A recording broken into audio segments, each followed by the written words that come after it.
Hello there. Hopefully, you guys can hear me. Um,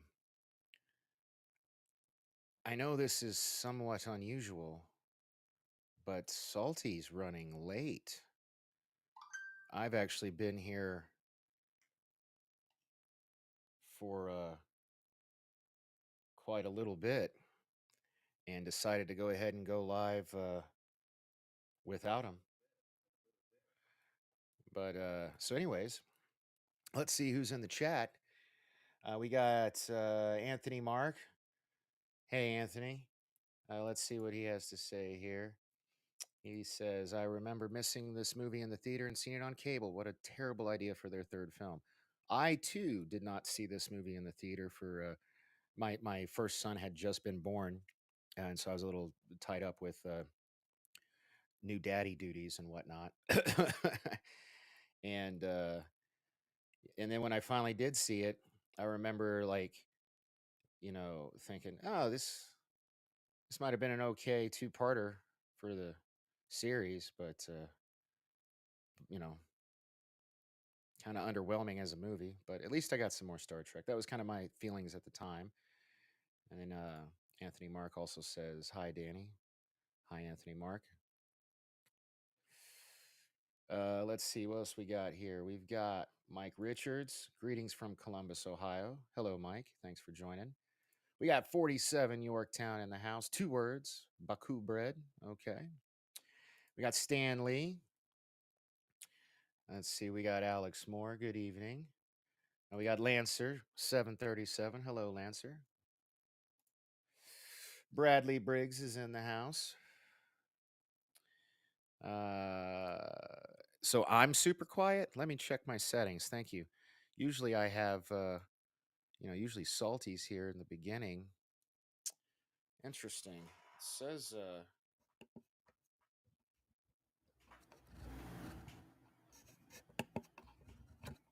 how's this? Is this better? I've got it turned all the way up.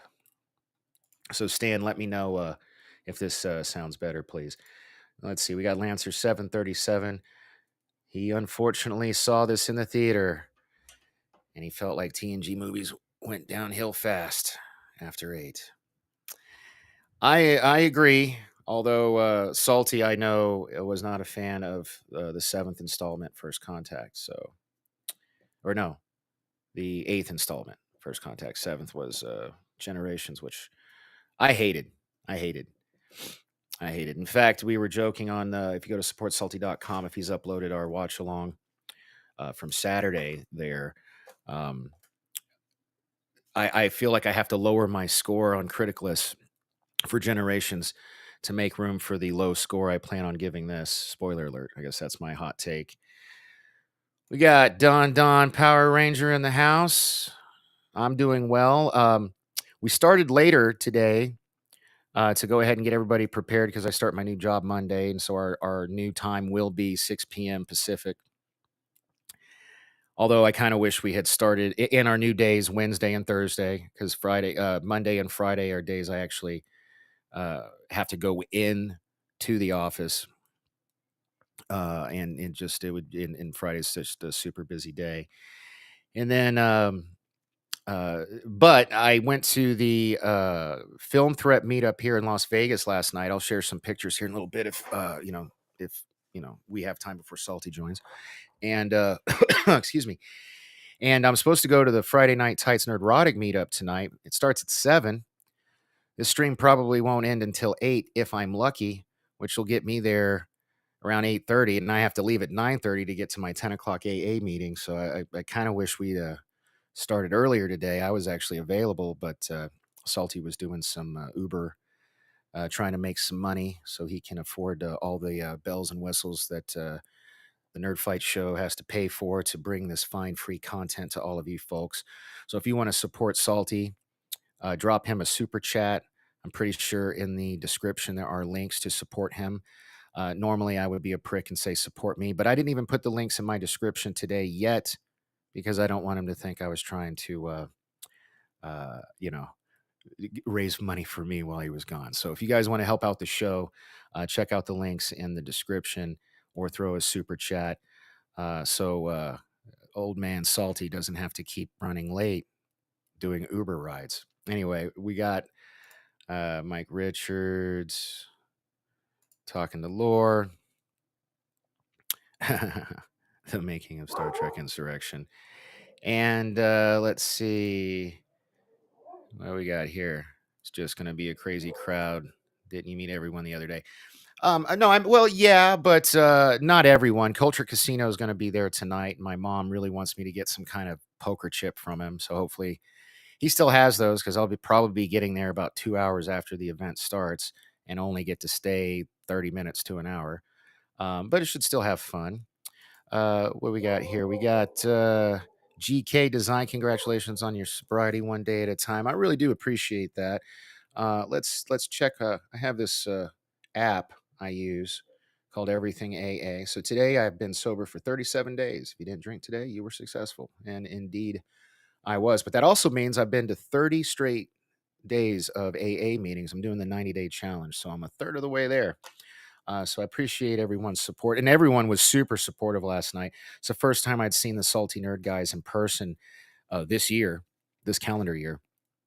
And Kadish gave me a big hug, told me how proud of me he was. That meant a lot to me because he's, known that dude almost 10 years, maybe about 10 years.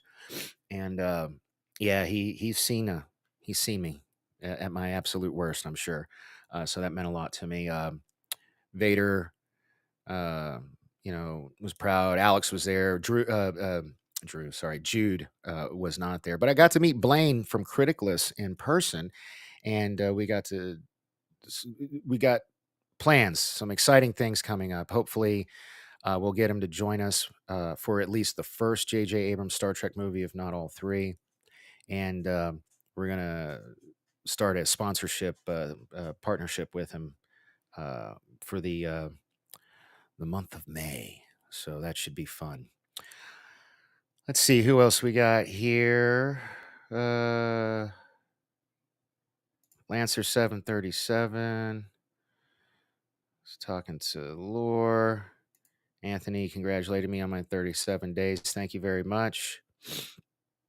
All right. And then Alex Moore says, nice plan. So let's see. So I'm going to try to share some photos from last night. Had a really good time. I had to leave, to get to my AA meeting. So I wasn't there for any of the giveaways or anything like that. But I picked up a poster and some stickers. I meant to get a signed copy of the Attack of the Show doc from Chris Gore, but just time didn't permit. I was, it was catching up with a lot of people I hadn't seen. I actually hadn't been to Millennium Fandom Bar since the last meetup. And last time I was there, unfortunately, I kind of showed my ass because I got blackout drunk. So one of the first things I did was talk to the owner, Alex, make sure we were cool, showed him my chip, let him know I'm sober, and he didn't have to worry about anything. And he was super cool. He's, oh, Denny, it's water under the bridge. Everything's good. So that was awesome. Yeah, so let's see. I'm going to just pull up. It'd be easier to show you guys. Because I posted the pictures on, well, I guess I didn't post them all. So maybe I'll just pull up my photos, because the cool thing about having a Pixel is it automatically syncs everything in the cloud to my Google Photos. So let's see. Oh, also something kind of cool. I went to go get coffee at Grouchy John's yesterday, where I have an art wall. And Alex Bogey, to answer your question, where is Salty? He's on his way home from doing Uber. I guess his last ride went a little bit longer than he anticipated. And I'm not. I'm going to take the high road, being kind of born again, and my newfound sobriety. I'm not going to give him grief for being late like he typically gave me in the past. So let's see here. We're going to share some of these photos until he gets here. So, uh-oh. Well, never mind. Yeah. So what's this about you wanting to suck? You got a really bad echo, and I need you to just simmer down for a second. Hold up. Yeah. Man, you messed everything up. What's this Godzilla shit? Anyway. Sorry. So, Now you messed with me. well, you figure that out in the background. I promised everybody I'd show some photos. So this is me meeting up with Blaine from Criticalist. We got to meet in person, which was pretty cool. This is Chris Gore with Film Threat. Uh, Super cool dudes. My second time meeting him in person. Uh, there's me and Matt Vader. His beard is coming in very nicely. I gotta catch up to him. Nerdrotic. Oh my god, he had so much funny shit to say about you, man. I tried texting you. He was hoping you'd reply while I was there with him, but Oh, I'm sorry. he's got nothing but love for you. By the way, he said he Well, misses you and he I loves you. love But Gary the guy. Don't get me wrong. I know Gary's a really nice guy. It's just that I disagree with a lot of what he's done on his channel in the last couple of years. and he's a sober fellow too. I actually didn't know that. I'm sorry. I should have told you that because yes, Yeah. I did know that. So that was pretty cool. We talked. I'm looking forward to. So I'm supposed to go back out there tonight, and when you called me the other day and was like, "Hey, let's start doing the 6 o'clock to get ready for your job," and I said yes. I didn't think about the fact that Wednesday, Thursday, and Friday, or no, Tuesday, Wednesday, Thursday, I was going to these meetups that start at 7. So we're probably not going to end till 8, and then it takes about 45 minutes to get there because it's downtown. So I'm going to be roughly 2 hours late today and tomorrow, so I might miss some stuff. But my mom really wants me to go today because Culture wasn't there yesterday. Wants me to get some kind of poker chip from him. I guess he was promoting on his show. Almost done with the photos here. This is me and that 70s rock fan. Super cool dude. I've been on some streams with him in the past. Our first time meeting in person, he made the trek down from Canada. Big hockey fan. We talked a lot about hockey. He's hoping to make it to a Golden Knights game on Sunday. So I told he's going to have a blast. I told him don't splurge. Every seat in the T-Mobile Arena is great, but he's got some kind of bucket list thing that he wants to visit every major arena in the States. So that's his main reason. He is a hockey fan. I forget. I think he said he's a Dallas Stars fan. But since the Stars aren't playing the Knights, he'd cheer for the Knights if he makes it Sunday. There's me and Alex. Like I said, I haven't seen Alex in a very long time. I usually hang out. I usually take Alex's place whenever I would join Salty Nerds. So it's the first time I'd seen Alex in person in an extremely long time. And then this is Alan from Film Threat. My mom's a huge fan, so had to get this photo for her. Made her pop. She liked that. Made her pop? That's a wrestling term. It means she was like, woo, haha, Okay. Yeah. And then this chick's gonna kill me. I've been on a stream with her before. I forget her handle. Oh man. Anyway, I'm such a bad person. You guys might recognize her. I've been on a stream with her with that 70s rock fan, and back when I used to do pop culture and stuff like that. And then there I am with Matthew Kadish.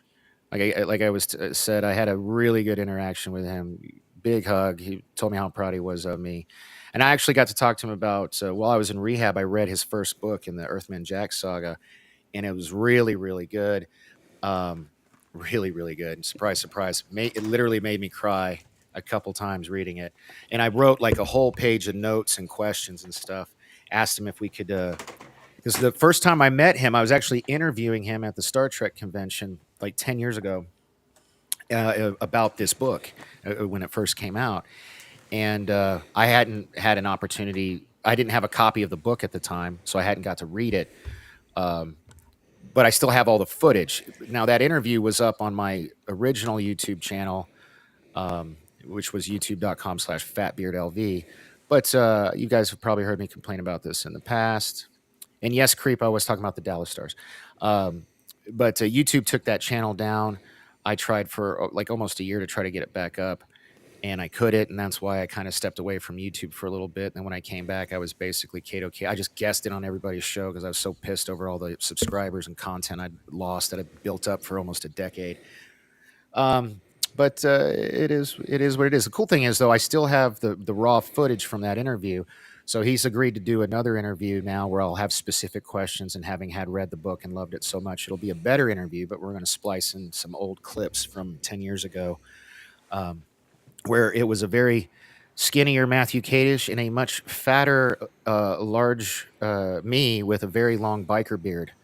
But I'm not even sure I'm on camera for that interview. I think I'm off camera and it's just him on camera. But anyway, so that was some of my time from last night's meetup. It was the Film Threat meetup. Tonight is the Nerdrotic Friday Night Tights meetup, part 1, and they're doing part 2 on Thursday.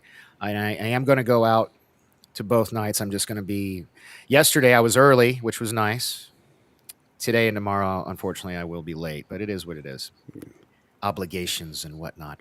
So I hope I did a good enough job filling in for you while you were late. Yeah. I didn't give you any grief. I don't know if you were watching or Yeah, listening. I listened to it, but Yeah. other than you just like stroking Nerdrotic there the whole time. But I wasn't stroking Nerdrotic the whole time at all.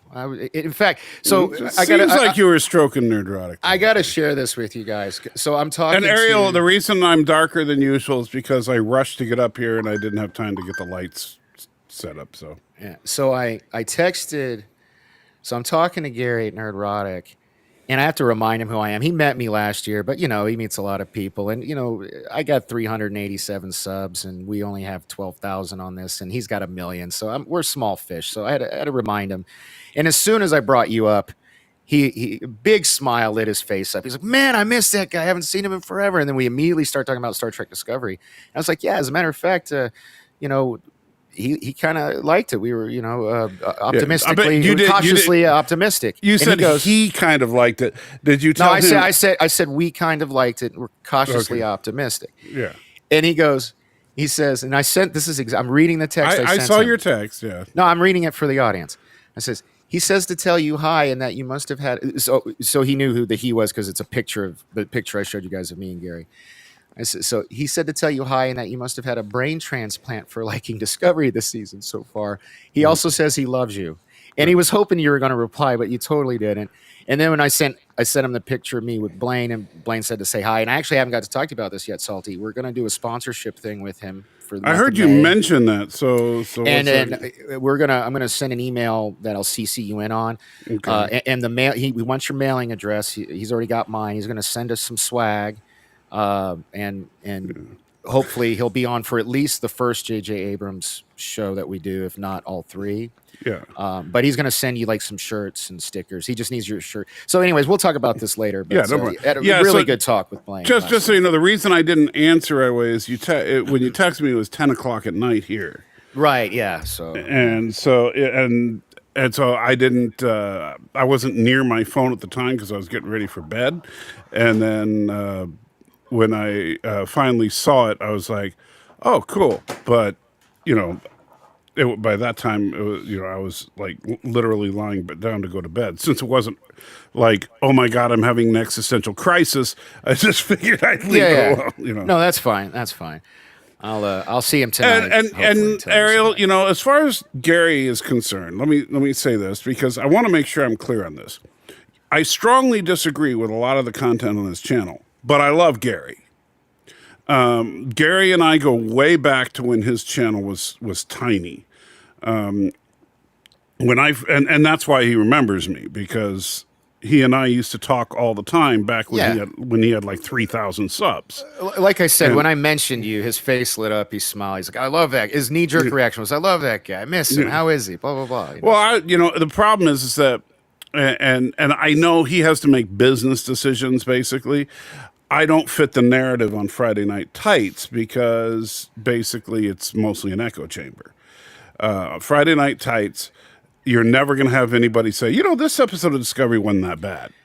Whereas here on Nerd Fights, we thrive off of conflict. We want opposing views, which is why I feel like we're going to really, really need Blaine because he likes the first Star Trek J.J. Abrams movie, and I hate it, and I'm pretty sure you do too. So I don't hate it, but I don't think it's great either. I'm like, it was all right. It wasn't Star Trek, but it was all right. Yeah. And we got Captain Joller in the house. Kind of how I feel about First Contact. It wasn't Star Trek. Yeah. And that's the thing. Like, to me, the J.J. Abrams version of the original series characters is like, that's closer to the original series than First Contact is to TNG. Yeah. And that's why I get so mad at First Contact. It's not the First Contact is a bad movie. It's that these aren't and the same thing with Insurrection here. These are not the characters that, you know, people grew up with. I'm telling you, man, you got to make a video about the Nexus theory because it tracks. I mean, like after your theory and watching this with you Saturday, I am going to. I'm working on a couple of things that I want to get set up for the other channel as I'm launching stuff, but that is definitely on my short list of stuff I want to do. And people are like, is Lore Reloaded here? Because I don't see him in the chat, but it seems like people were. I keep seeing Lore, like Lore in the house, someone said, and Thomas's salty theories are wrong. You just don't like the fact that multiple timelines is the only explanation for some of this stuff. right? And so, anyway, but we're not here to reminisce about the good old days right now. We're here to talk about. I was just trying to kill time because somebody was late. Yes. That's all. Yeah. Yeah, I know. So I heard you kind of your hot take on Insurrection was that you didn't care for it. Yeah, like we discussed, Mark Anthony and I were talking about it in the chat. It felt like it would have been better served as as a 2-parter episode for the series, and even then, it was just okay. But everybody was still out of character. Oh yeah, I mean, come on, man, and you point out in our watch along again, supportsalty.com, that do you need to get that? Is that urgent? It is a client. So yeah, let me get it. You go ahead and give us your hot take. Well, what I'll talk about while he's talking to his client is, the opposite of my complaints about First Contact and Insurrection, about how the characters are not. Hey, Mike, I got to step away to talk to this client. I'll be back. So it's tag. You're it. Right, no problem. Excuse me. So, like, you don't feel like it's consistent with the rest of their respective franchises. To me, First Contact and Insurrection happens to star the entire cast of Star Trek The Next Generation, and all those characters that they're playing happen to be the same names as the characters they played in Star Trek The Next Generation, but it doesn't feel like they're the same characters. And so, and Alex with a $1.99 super chat, thank you so much, buddy, says, what if Beverly was the love interest here? That would have at least been more consistent. Like with the Riker-Troy thing where they reignite their relationship, it would also make sense if Picard and Crusher did. So I think that would actually make a little more sense. But here's where I was going with this, though, Alex. Bear with me a second.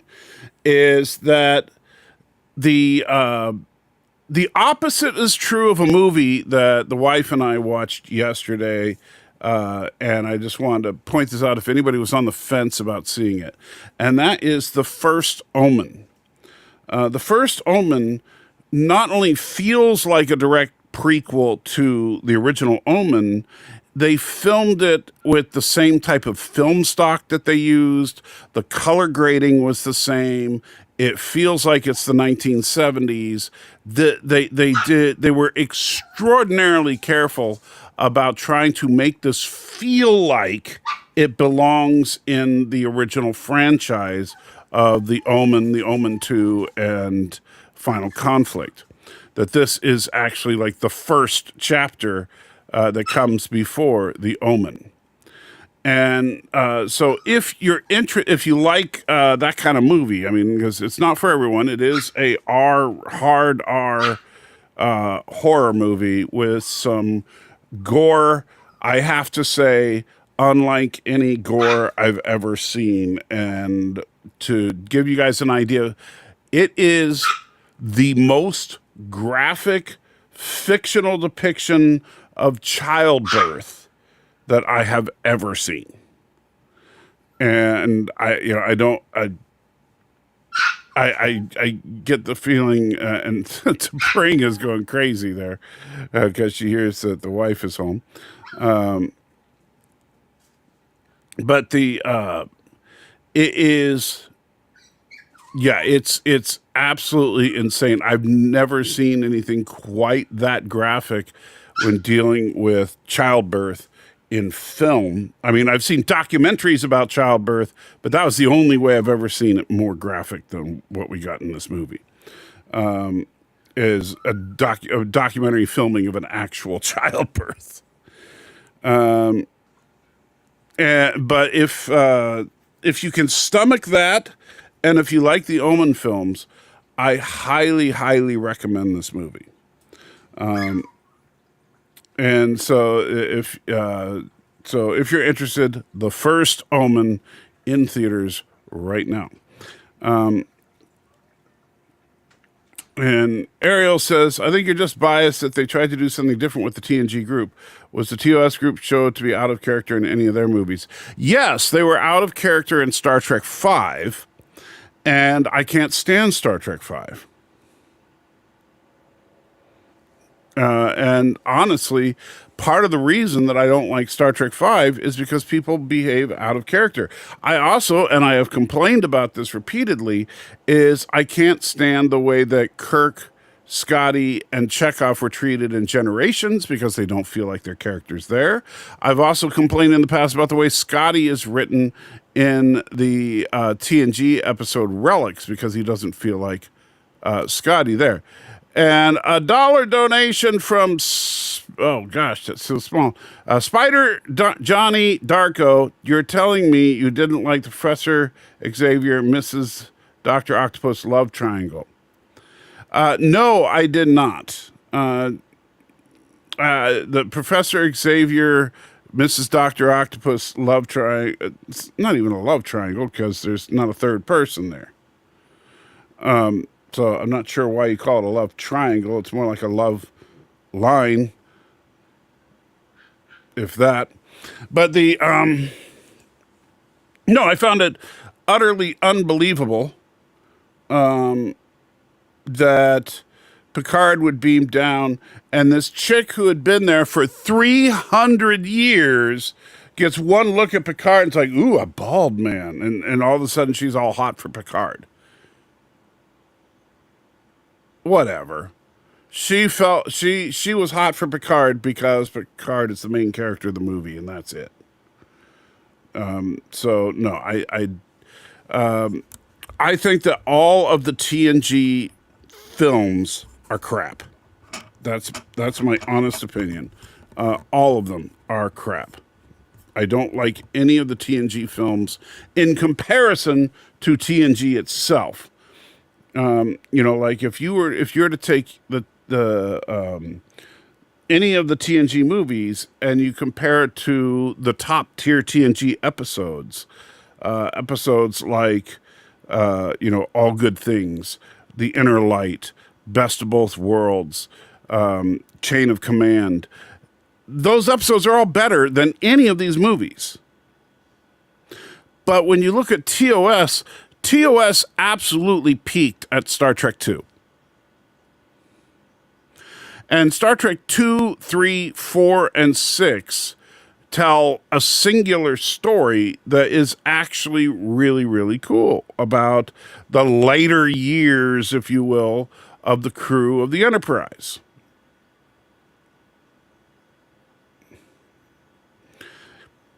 And so, well, she never even seen a bald man. That's not true. She has seen a bald man, but not for 300 years. But it's like, you know what? She, by the way, why does she look so old? Don't get me wrong. I don't think she looks bad. I'm just saying, shouldn't everybody on the planet look like they're 20? Why does she look like she's, a good biological match for Picard? She should look like she's 20, but she looks like she's 50. And I have a problem with that. And because the adults are all hundreds of years old. And in fact, the guy who looks significantly younger than her says that he was older when they landed and he had de-aged. So why hasn't she de-aged? a problem. This the whole plot is self-contradictory, by the way. So yeah.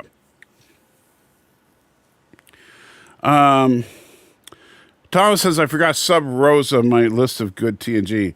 No, I didn't forget.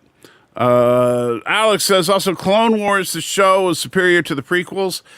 I don't know if I would quite go that far. I think Clone Wars, there are definitely some really good story arcs in Clone Wars, but the animation style for Clone Wars always drags it down for me. Thomas says, probably because she was 50 when they arrived. No, because the dude de-aged. That's the problem. And Black Knight Leader, thank you so much, says, I think I'm the only one that likes 5 and 7. They're guilty pleasure. 6 is my favorite, don't get me wrong. Well, look, if you enjoy Star Trek 5 and Star Trek 7, for those of you that lose track of the numbers, Star Trek 7 is Generations. Look, that's fine. I'm not saying you can't enjoy them. But I will say that I just strongly disagree with you. Trying to fix the fact that, you know, and bring that down. There we go. So now the next donation should pop up on top of everything so we can see it. But yeah, Thomas, so the fact that she was 50 when they arrived, or maybe we don't know how old she was when they arrived, shouldn't make any difference. She should have de-aged like the dude did. Yeah, they should stop at whatever peak, you know, your physical prime is what everybody on that planet should look like. Not just before, not even just before menopause. I think she was in menopause. You know, that's the problem. I don't, you know. Didn't they say they don't start their age regeneration? Didn't start until they were 18 or 19. Yeah, so she should look like she was 18 or 19, though, Ariel. And she was probably 90. It's taking forever for her to get younger. Let's see. Do you think there's some kind of snobbish by the movie people towards the show? You're talking about, I think you were talking about Deep Space Nine, or are you talking about a different show? Because no, I just don't think that there's film potential there. Generations is nostalgic, but boy, the plot is stupid. Yeah, well, I think that the plot of Generations, First Contact, and Insurrection are stupid. I'll, you know, I know that, look, I know people want to love on First Contact, and I think the reason they want to love on First Contact is because it's the best movie of the TNG films. But the problem is, as soon as you start to think about the plot, it is stupid. Why did the Borg go back in time? Was it to stop First Contact? Because that seemed to be their goal. No, it was to assimilate Earth, but they didn't just start assimilating people. So it must have been just to stop First Contact, but how would that help them? You know, it didn't make sense. Salty will just put you in a certain area and not look at you. I'm not sure what you're talking about. Well, the thing is, she's a heavy smoker, so that's why she looks old. She's a meth user still. I'm not sure what you're talking about. Donna Murphy was 39 when the movie was made. Really? She was that young? She doesn't look it. I mean, don't get me wrong, I don't think she's an unattractive woman, but she looks older than 40 to me. But even so, she shouldn't look 40. She should look like 20. They should all look, except for the kids, they should all look like they're like in they're 20-somethings. Also, why the heck did you say they don't use tools, like no tools at all? It's just like, why the heck did they? Oh, yeah. They say, oh, we rejected technology. No, you don't. You just reject the technology that you deem as bad. That is such a crock that they do not reject technology. They simply reject, advanced electronics. That's all. And by the way, if they rejected technology 300 years ago, how come she could still, I mean, look, after 300 years, I think that she might have forgotten how holograms work. but she was like schooling Picard on, Salty, I think that there was even snobbishness by the TNG movie people, even to the TNG show. I don't know what you mean by snobbishness, Alex. I mean, I think they were poorly written, but that's not necessarily snobbishness. And in fact, the people that made the TNG films, Ronald D. Moore, Brandon Braga, and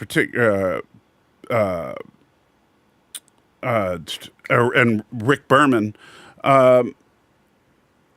these guys are they are TNG. I mean, and by the way, these people all exalt TNG above the original series.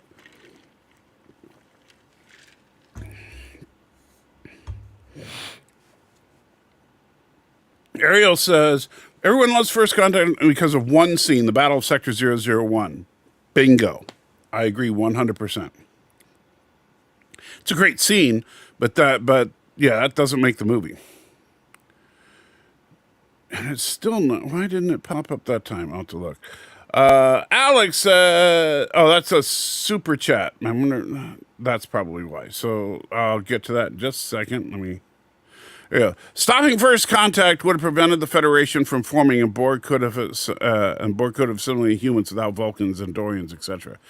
Yeah, but why didn't they try to assimilate anybody?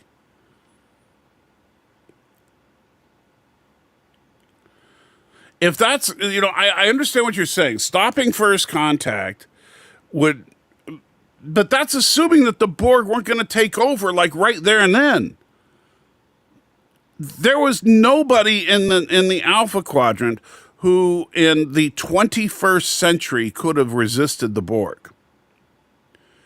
And so if that Borg sphere showed up, and instead of just beaming some Borg over to the Enterprise, let's say they beamed over some Borg to the Enterprise and they beamed just two drones down to the planet at any random place where there's people. And those two drones just immediately start assimilating people. By the end of that day, that city would be assimilated. By the end of a week, that country would be assimilated. By the end of the month, the world would be assimilated. And there would be nothing that anyone could have done to stop it. But they didn't even try. They fired torpedoes that barely broke bicycles, and don't get me started. You putting people in a special spot for those that love Star Trek 5-7, those types. I see what you're saying. She drinks heavy water.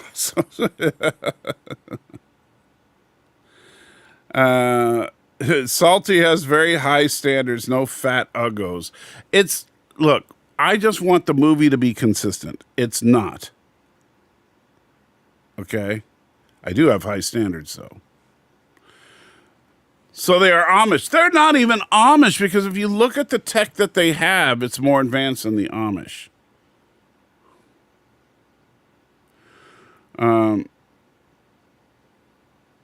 Let's see. Ariel says, Salty, would you say that Starfleet and the Sona were actually right in this situation, since those people on the planet weren't born there and basically being greedy? Yes, 100%. That's the problem. This whole plot is jacked up because, there's no reason. And first of all, they contradict the effects of the radiation are contradictory from what they say versus what we see. Because Troy and Riker start getting it on like when they're still a day away from the planet and just navigating through the Briar Patch. Like the second they get into the Briar Patch, everybody starts to, show the effects. Picard starts doing the samba, Troy and Riker getting frisky. Next thing you know, Geordi grows a freaking pair of eyeballs, which... Well, I mean, that to me is the most offensive thing. It's not that I don't want Geordi to have eyeballs, but the fact that they act like, the Sona, they need the concentrated dose of the metaphasic radiation from the rings because just exposure isn't enough. Geordi drew new eyeballs in a couple of days. There's no way that the Sona wouldn't have already been healing up from their exposure.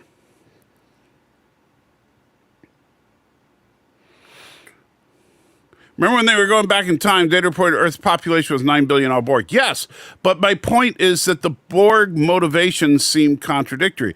The Borg never assimilated anybody from what we saw, so how did they assimilate Earth? I mean, granted, if the Enterprise didn't show up, then maybe they blow up the missile complex and then they start assimilating. But wouldn't the Vulcan survey ship detect the Borg? So, I mean... Anyway, I actually like the boarding combat and the outer hull zero gravity fighting. The spaceship battle itself was too short to be very noticeable for me, at least. Well, I would just have to disagree with you on all that, Lancer. Salty, the Vulcans may have been able to do something. The Vulcans were basically pacifists. They're not heavily armed, and at least if you're going by the classic Vulcans, not talking about the Discovery Vulcans. So the Vulcans were not this mighty, the Vulcans of the 21st century will be no match for 24th century Borg.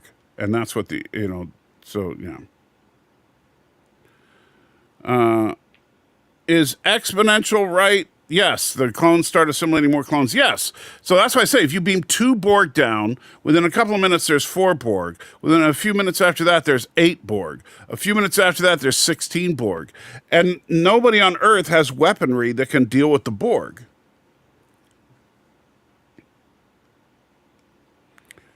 But didn't they beam Borg onto the planet because the Enterprise? But didn't they beam Borg onto the planet because the Enterprise, or they crash landed and had that Hugh problem? They couldn't function. So no, the Borg never beamed down to the planet. The Borg, the only Borg that ended up on Earth were in the remains of the sphere that they discovered in Enterprise. And you're right, Thomas, the Borg don't seem to react well to bullets, but if you're writing it, I mean, come on. You really think that the technology of the 21st century is going to stop the Borg? I doubt it. They also don't refer to outsiders as English, so yeah, they aren't Amish. Alex, so why did Rick Berman and company not keep things consistent from the show? Do they feel like the need to adapt Trek to the general audience? Some of it was, and I know people like to worship cast members because they love their characters, but yeah. Some of it has to do with Patrick Stewart. He wanted to be more of an action star. Jonathan Frakes said he thought that the fans always wanted Star Trek to be an action franchise, which he was dead wrong about. So yeah, they were purposely trying to action up Star Trek, which was the big mistake. Star Trek should not be an action franchise. And yes, boobs are more firm and perky. Not that we care about such things. The Sona want revenge also. Yeah, that part of the Sona's motivation I can kind of understand, except that revenge for what? They left.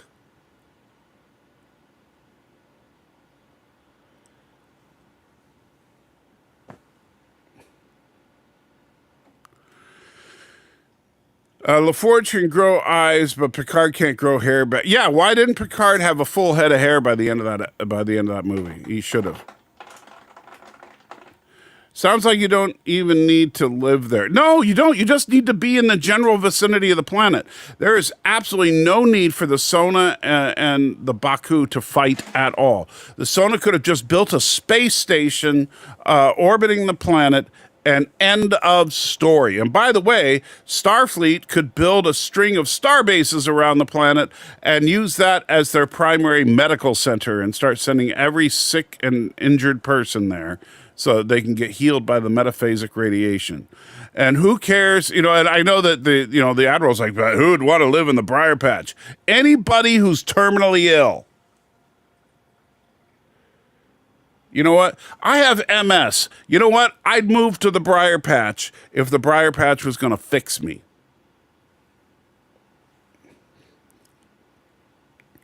Just take a cruise through the patch every once in a while to young up. Yeah, exactly.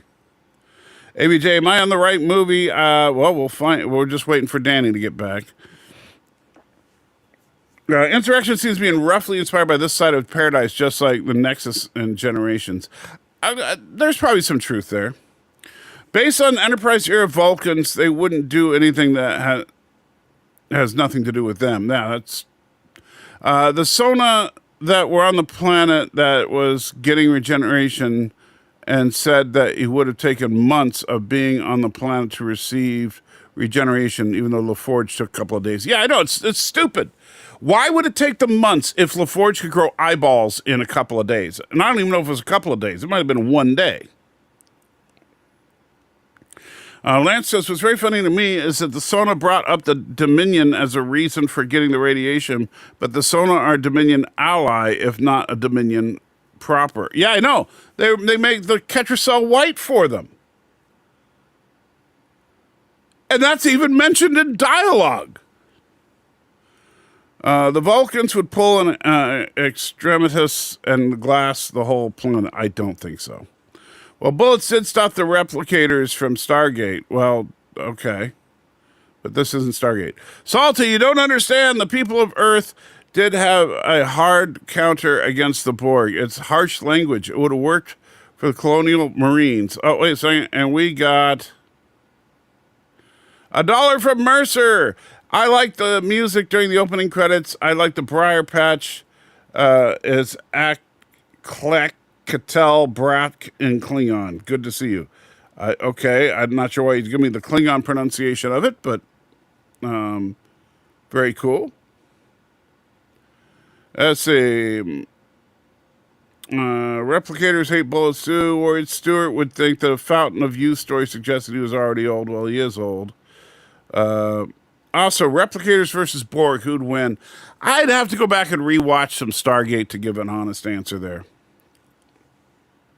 Star Trek is a brains and courage over brawn and vice. Well, it's supposed to be, but not in the TNG movie era.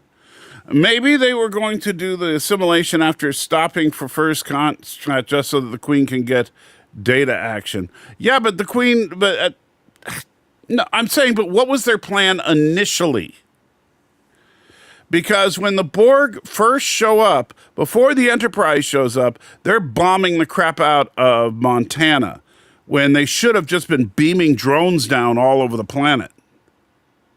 That sphere has hundreds of drones on it.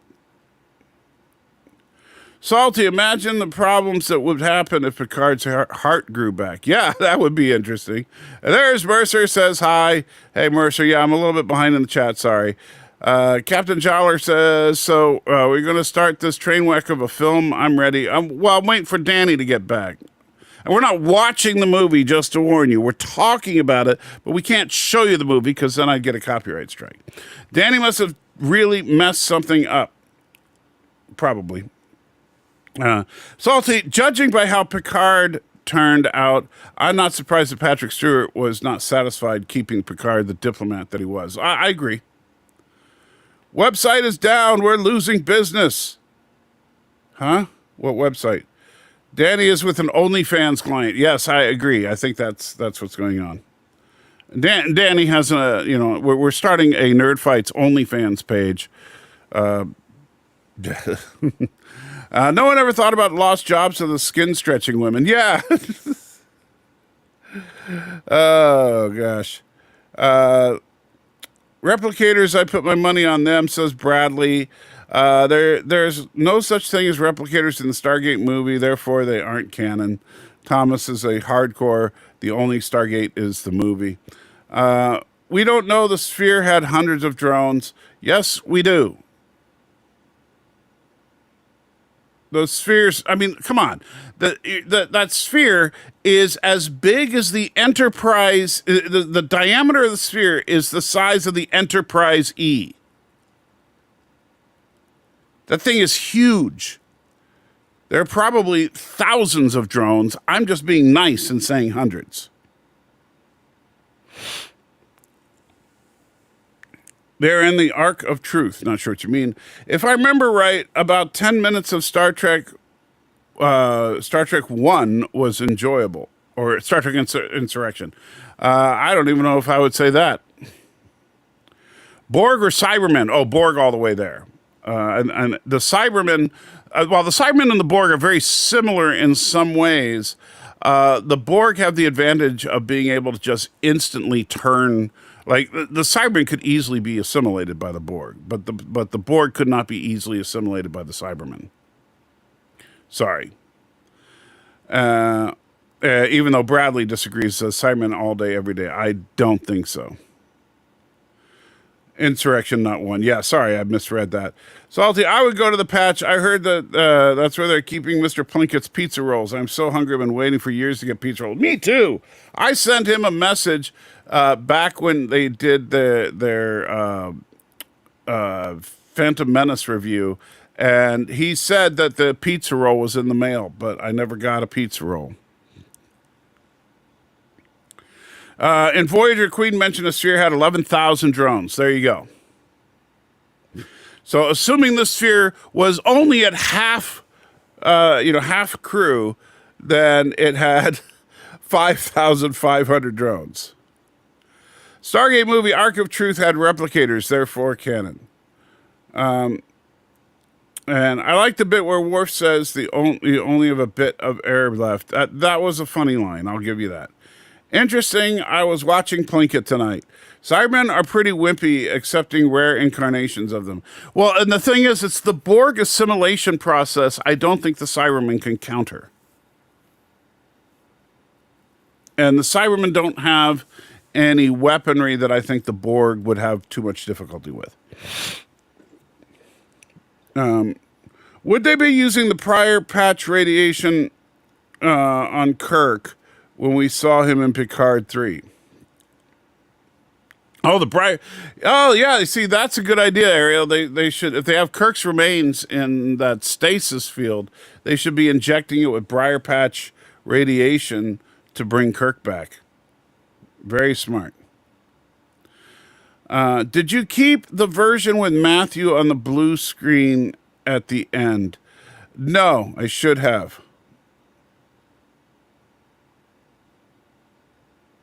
But I don't have much stuff from the Life with Matthew days. I miss doing that show with Matthew. Let's see. Could they assimilate the Doctor? They could assimilate the Doctor himself. Yes. I don't know that they could assimilate the TARDIS. But if they could assimilate the TARDIS, oh man, that would be a problem. I'm finally watching Strange New World Season 2. I watched the first 3 episodes. Cool. Salty, I got an in-universe versus question for you. Can a planet killer destroy V'ger? And if one can't do it, how many would it take to kill V'ger? That is an interesting question. The problem is, it would depend on the answer to one simple question, and we don't have the answer to it. Can V'ger's data recording torpedoes absorb a hull of pure neutronium? Because the planet killer would have to get through the cloud and to V'ger.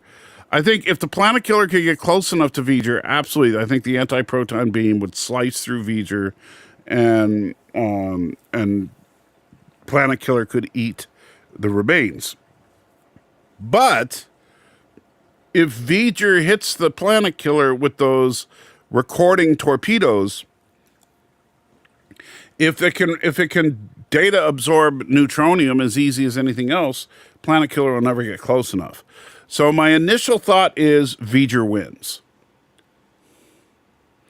Speaking of Mr. Plinkett and Star Wars, what do you think of the idea that the Jedi Order has to go because they were such a complete failure? Are you talking about Luke's motivation from The Last Jedi there? I don't know. I think that the prequels were poorly written in a lot of ways, and that's because George Lucas is not a particularly good writer. And so the Jedi were very inconsistent in the prequels compared to what we heard about them in the original trilogy. Like if you listen to Yoda and Obi-Wan talking about their days as Jedi, and compare that to when we actually see the Jedi, it's like we're talking about two totally different things. Resistance is the nature of a medical emergency. Everyone knows tribal blood brings people back to life. Well, that is true. Hasn't Matthew been doing Babylon 5 watch streams? I assume he has, but he hasn't done anything with me because he doesn't like me anymore, I guess. Borg and Romulans brought Kirk back in Shatner's book. Well, books are not canon in Trek, so that doesn't matter. I mean, Khan blood. Yeah, it's Khan blood, not tribal blood. Khan blood can revive a tribble, though. The Kirk time travel episode I did not like. Really? I really like that episode. And yeah, so Monday nights is when Matthew is doing his Babylon 5 watch-alongs. In principle, they could get the Doctor, but he's much too wily, and his tech possibilities, he could elude them. Hopefully, yes, but if one got him, it would, man, that would be it. Whale probe for the victory, always. Again, I don't know that the whale probe, you see, now that's what we see of the whale probe, while its energy dampening field shuts down everything around it, it doesn't seem to be super long range. Because if you look at that, the what was it, the Yorktown or, no, the Saratoga. The Saratoga went offline when they were in visual range of the probe. Same with the Bird of Prey. The Bird of Prey didn't lose power until they were very close to the probe. And so if, based on that, I think that V'ger would be able to get a few of those shots off. We don't know what the probe's made out of, but, it's very unlikely that it would be able to resist V'ger's full power data recorder torpedoes. Is Fred in Discovery Data's son? We don't really know where. We know that Fred is a Noonian design that came after Data, but that's all we know at this point. I don't know if they're going to ever explore any lore about Fred. No pun intended there. Salty, your pizza roll became self-aware and escape. You're probably right, Mike. I guess creative people like actors get bored more quickly than their audience. Even season 3, Stewart was bored and wanted Picard to be more Indiana Jones in the Rice episode. No, look, actors, it's not that they get bored more. They just always want to push new ground. To them, that's what the art of acting is all about, is just pushing and pushing and pushing to go further and further and further. And in some cases, it becomes detrimental because there are many in the performing arts that feel like the best performing arts should always be offensive to people. What is a data-absorbing torpedo? That's V'ger's primary weapon. It looks like I don't know what else to call it. It looks like a photon torpedo. Anything that it comes in contact with, it simply erases from existence and stores it in its data banks. Remember, that's how Ilea probe described it, is that everything would be broken down for data storage, which is what that torpedo does. Similar to musicians, they often too get bored with their music before the fans do. I don't think that's necessarily true. There are musicians that love the classic songs that they've written, but they want to. But the thing about being an artist is it's always about what you're working on, not about what you've done. Example of weak writing: how many Death Stars have featured in Star Wars movies? How many Death Stars? 2. Remember, Starkiller Base, you could argue, is the third Death Star, but it's really not. Because it's different. It's made differently. Its super weapon is a completely different type of weapon. It's got some similarities to a Death Star, but it's not a Death Star. There were 2 Death Stars. Salty, it seems like Kirk really did deal with more dangerous threats. Are all probes, ironically. Apparently, in the novels, the whale probe even wrecked some Borg messing with it. Well, again, novels don't count, but Kirk did deal with some pretty powerful enemies. The Jedi have been and always shall be pure evil. I think there's a case to be made there. Yes, Matthew does Babylon 5 every Monday. Just using lightsabers in any form didn't line up with the Jedi faith. Just using lightsabers in any form didn't line up with the Jedi faith well. So yeah, it doesn't. I don't think the Jedi Order was doing well at all. I'm not sure what you mean. How would you rewrite The Last Jedi prequels?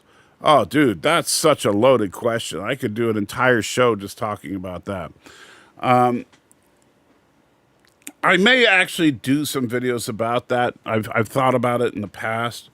The Last Jedi just needs to be completely scrapped and done from scratch because there's nothing about the production script that I think is worth keeping. As far as the prequels are concerned, I would, and this is true of The Last Jedi as well, but one of the biggest problems is that even though the Emperor, Senator Palpatine, Chancellor Palpatine, and Emperor Palpatine, all the same guy, refers to the Jedi Order as dogmatic, they're called religious, and all that, but they don't act like it. They act like they're a political security force with superpowers. They don't act like a religious order, which is what they're supposed to be. And the problem is that if you look at the original trilogy, Tarkin refers to the Jedi religion and that Vader is all that's left of their religion. Obi-Wan and Yoda go at great length about the spirituality of the Force. And becoming one with the Force is akin to going to heaven, right? And so there's a lot of spirituality. It's, obviously not Christian spirituality, but there's a lot of spirituality in the Force in the original trilogy that's just missing from the prequels and the sequels. So the first thing I would do is make sure that Jedi were treated like it's a faith, not just a bunch of security guys with lightsabers. The probe doesn't affect anything biological, right? Not that we've seen. The motion picture is the best the motion picture the best Star Trek movie? No, I think Star Trek 2 is. Whale probe made by same race that made Doomsday Machine? Highly doubt it. Neutronium, the whales made the Doomsday Machine. One of the Picard seasons should have dealt with those alien stomach things that sent a message into the void. Yes, they absolutely should have. And there was a lot of speculation in Picard season 3 where they were going to bring back the alien parasites, but they never did. Isn't Discovery during the TOS era? Seasons 1 and 2 are. In fact, season 2 is where we're introduced to Anson Mount's Christopher Pike. But seasons 3 through 5 are in the 32nd century. The whale probe was made of solid bull lithium. Bull crapium. I gotcha. You're probably right. How do you use a wrench with flippers? That's a very good question. I think what Vidra does with its weapons as remembering things to death or scanning it to death. Yeah, it kind of is. Pac-Man torpedo nom nom nom. Ew, yummy yummy information. Oh my God, I am so sorry. That was like almost 40 minutes. I don't even know if you want to know what, and it's nothing bad about me. Just there are companies out there that give internet guys like myself such a bad, like her previous company has really screwed her over, and it's just, and I'm helping, like, I don't even know where to begin if you're even interested. It's just crazy. No, that's your drama. And Stanley says, "Do the younglings live with their families?" No. In fact, let me say this. This is one reason you make the argument that Jedi are evil. The Jedi abduct babies. Okay, let's get to this review, bro. I killed a bunch of time. You were a little late. I apologize, but I really would like to get out of here. Oh, super chat. Guess the midichlorian was the worst mistake. I think the midichlorians was a big mistake. Oh, yeah, you wanted to keep the Force a mystery. You didn't want to give it a scientific explanation. That was Right. stupid. And guys, remember who did that? That was actually George Lucas. So, Yeah, George Lucas effed Star. Everybody wants to rail on Kathleen Kennedy. Look, George Lucas was effing Star Wars long before Kathleen Kennedy did. So you guys just spent the last 35, 40 minutes talking about Star Wars? Is that what no, happened? we were talking about Star Trek as well. We were talking about like the whale probe and the Doomsday Machine and how much better they are than anything in TNG. No, or at least better than the TNG movies. Movies, yeah. Okay. Well, what did you call this? The minor insubordination? That's what yeah. This is Star Trek Insubordination. Yeah. Because, and I was thinking about this when I was out driving today. Star Trek Insurrection, the title makes you think of a faction of Starfleet breaking away and wanting to usurp the United Federation of Planets. That could have been freaking awesome. Hey, Mercer. And it could have been. But, you introduce somebody to this today, the first thing they're going to think of before they watch it is Trump for some reason. You know what I mean? It's like, which I think is funny. Yeah. Oh, because of because of January 6th. Yeah.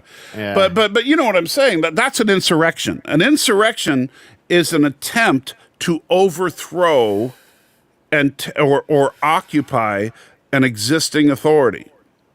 Right? So that's not this. No, it's not. And in fact, we were during the watch along. Yeah, Picard disobeys one order. Well, not only that, I mean, these people they weren't indigenous. Like we were just like they had no claim. Like there was nothing wrong with what. I mean, like I don't know. They could have gone about it a different way, instead of trying to trick them. But like, obviously, Admiral Doherty and the Sona are portrayed to be dicks, but they're 100% right because they could save billions of lives. With that, but although they're also wrong, and I was talking about this while you were gone, but this is one of my big problems with the plot of this movie. It's so inherently self-contradictory because the second the Enterprise enters the Briar Patch, Troy and Riker start getting horny. Right. We talked about everybody's getting the effects before they're not even on the planet, which is like Picard starts dancing the samba. Geordi grows new freaking eyes, for God's sakes. And yet the Sona say they need a concentrated burst of radiation to be healed. BS. I'm sorry. The Geordi thing didn't happen until after he had been on the planet, though. Right, but I'm just saying. But he started to complain about his eyes hurting. About having a headaches and stuff. Yeah. And so it was already happening. Yeah. And it only took like 2 days for Geordi to get his eyes back. Who wrote this? It wasn't Ronald D. Moore, was it?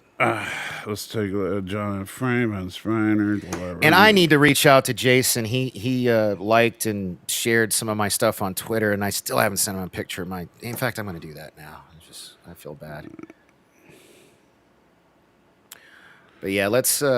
Story by Rick Berman and Michael Piller, two of the most prolific writers in Star Trek history. See, that's just sad.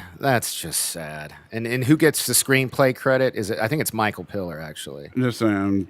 I want to say we looked. Oh, you got another super chat. So Emperor Caligula says, "My guilty pleasure: Data can double as a flotation device in this movie." I love flotation devices. Yes. Unfortunately, that's true. Michael Piller and Rick Berman did the story. And let's see here. Sorry, got to play it for a second. Michael Piller did the screenplay. See, that's just unforgivable at this point. Yeah. And then another donation from the U.S. government.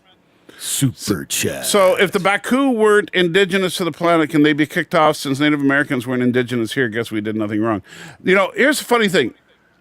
The United States, people, the Federation is always compared to the United States, right? Because melting pot and that kind of thing. And everybody else, all the weird aliens are usually stand-ins for someone we don't like at the time. Yeah. Be the Russians or the Chinese or whatever.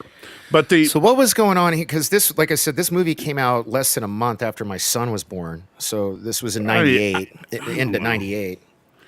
It was during the Clinton administration, maybe but here's my thing. There is a thing in this country, and it has been in this country since the founding of this country, called eminent domain.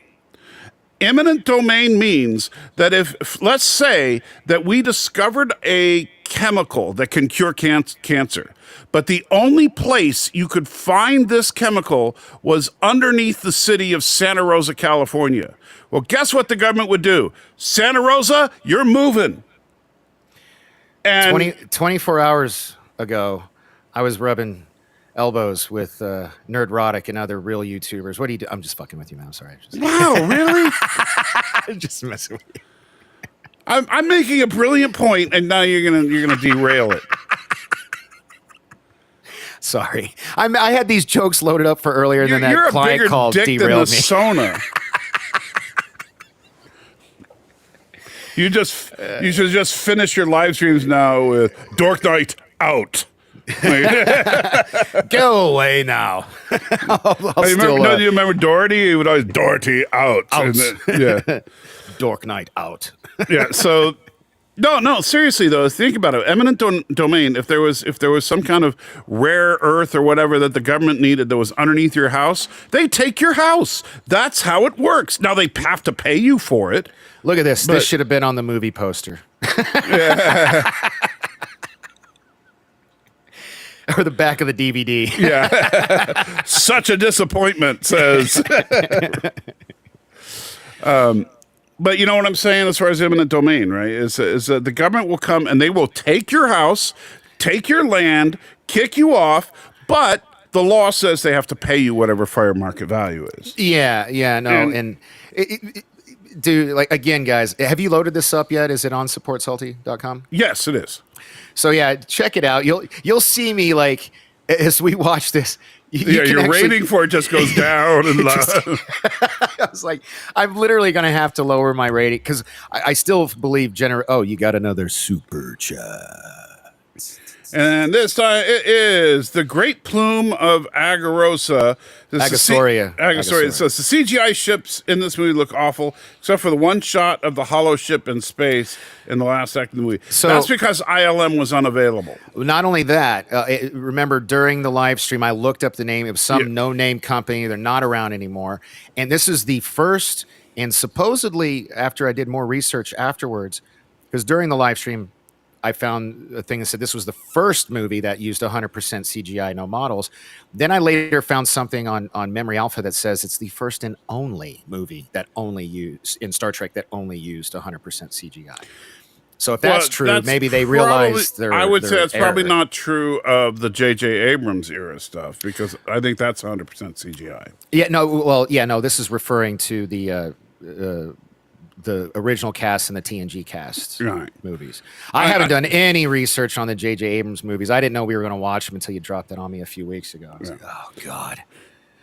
Hey, look at this. You got another super chat. And eminent domain is a gross violation of property rights, so no difference in collectivism of farms and communist regimes. I disagree with you, Alex, but look, if it were abused, if the government just started taking everybody's houses and stuff without compensation, I would tend to agree with you. But remember, there are limits to, like, eminent domain. The government can't just randomly say, I want your house. They have to have a reason for it. They have to have a demonstrable reason. And you can go to a hearing on this and a judge has to rule. That they can't just say, yeah, you're out of luck. Yeah. No, there's got to be a reason. I mean, usually, unless there's like corruption, which sadly is probably more often than not, there's a good reason to invoke eminent domain. Let me give you an example right where I live. Real quick, so I can remove this. I just want to say, here's another great blurb for the DVD. Yeah, this movie's okay. Okay, yeah. That's fair. I would say it's okay. So the right down there's a highway that I live off of, and this highway is typical 2-lane highway, right? So one lane going each direction, 45-mile-per-hour speed limit, but it's completely overloaded during commute times because the area has grown so much. So they need to expand it to 4 lanes. They absolutely have to. It's not an option. Yeah. And so they're working on that. And guess what happened to everybody that owned property on that highway? Eminent domain. They lost about 25 feet of their own land, but they were compensated for that loss. Yeah. That's how it works. And you may not like it, but it's not collectivism. Whoa. It's an absolute necessity. Is this a made-up quote or is this a real quote? Because if this is a real quote, that's fucking hilarious. Oh my god, Ariel, you got to let me know. Did you make that up or is that real? Because that's funny. I would say that's probably made up. But Siskel and Ebert could be brutal, but they weren't. Yeah, but they weren't sarcastic most of the time. Oh, you got another man. We're on fire today. Another super chat. And Thomas, thank you so much, buddy. Says, when you finally watch The Center Seat, wait till you hear about the guy they hired for the special effects. I'm looking forward to that. So we're going to start doing The Center Seat after we finish the movies. Okay. And The Center Seat is a series of documentaries about Star Trek. So yeah, you mentioned that, I believe, last week to me. So yeah. Another super chat. We're just never going to get to the movie, which is okay. In Star Trek 5. Gotcha. So he's talking specifically about Star Trek 5. Well, look, we could. It's kind of good because if we actually start reviewing this, it's probably going to take us like 20 minutes. This movie is so. Right. It's not It's not, to me anyway. It's not as offensively bad as Generations, but it's pretty fucking bad. But it's so inconsistent. So like, you're telling me that this dude, the Will Ferrell guy, the not Will Ferrell. Right. Okay. So let's talk about this for a second. Dude, so you guys got to watch along. There's times when he's yelling off camera and it sounds just like Will Ferrell, like from Elf. It's hilarious. So not Will Ferrell here. Do you think he looks like he's the same age as Dr. Octopus's wife, who I think looks significantly older than him? Well, they're not a couple, right?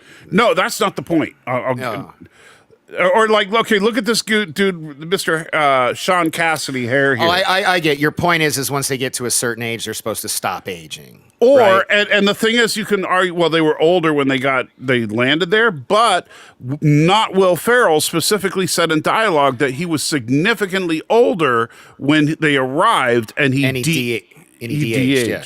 Yes. There's no consistency. Look at all the people. The lady in the background behind Mr. Sean Cassidy hair looks like she's about the same age as Picard's girlfriend. But the lady on the other side of the screen looks like she's 20.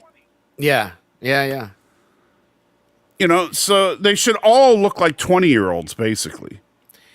And notice how our boobs are getting firmer. Yes.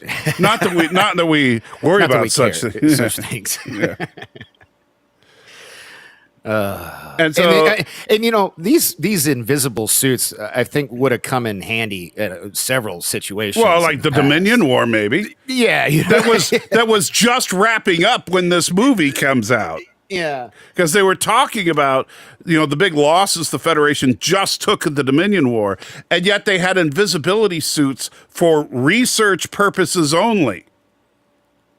Yeah, it's No, that's such a load. This would have given them such a great tactical advantage. And not that it really matters, but it really bothers me that we don't find out why what happened to make them open fire on Data, because Data didn't malfunction supposedly until after he got damaged. So what would he have done beforehand?